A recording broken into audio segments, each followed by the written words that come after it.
Në skenën e Atit me Gjenin e Shkodër zhvillua nata finale edicioni 24 të konkursit ndërkombëtar të muzikës klasike Çmimi Pjetër Gaci. Ky konkurs mblodhi talent të rinj nga Shqipëria, rajoni dhe vende ndryshëm të botës. Juria vlerësoi me çmimin e parë Gabriel Daragjatin në piano. I'm incredibly happy. I did not expect me to win at all. Jam shumë i lumtur dhe nuk i kisha menduar se do vlerësohesha me çmimin e parë. Ndihem falënderues të gjithë atyre që më përkrahen në mënyrë të veçantë mësuesit tim dhe padyshim në anës time. Drejtori artistik i konkursit, Lorenzo Radovani, tregoi rristikët e edicionit, ku tha se kishte më shumë prezencë të pianistëve.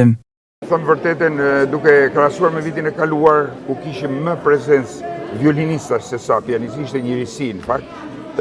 Si mjetë u rikthye ajo tendenca që në fakt është e përboçme ajo tendencë, ku më shumë pianistë studiojnë, kishte violinist cilësor, por pianoja dominoi.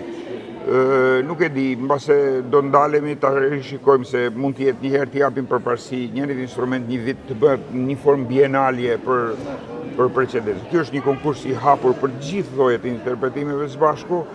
Nuk është një konkurs i mirë fillt violinistik apo pianistik apo të instrumentave të tjerë. Ne jemi munduar të përfshijmë gjithë.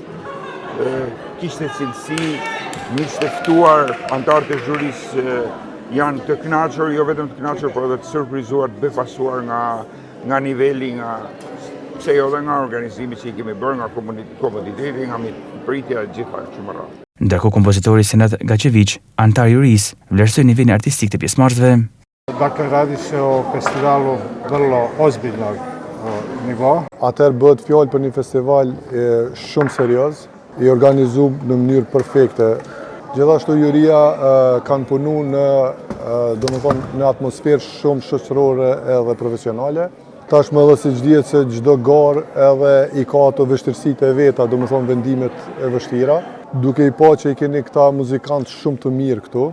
Edhe siç po shihet që gjitha këto vendime kanë qenë shumë të vështira, por edhe vendimet finale kanë qenë të njëzëri. Çmimi i dytë shkoi për Krisa Gjike në kanto, ndërsa çmimin e tretë e mori Sibora Resyli në violinë.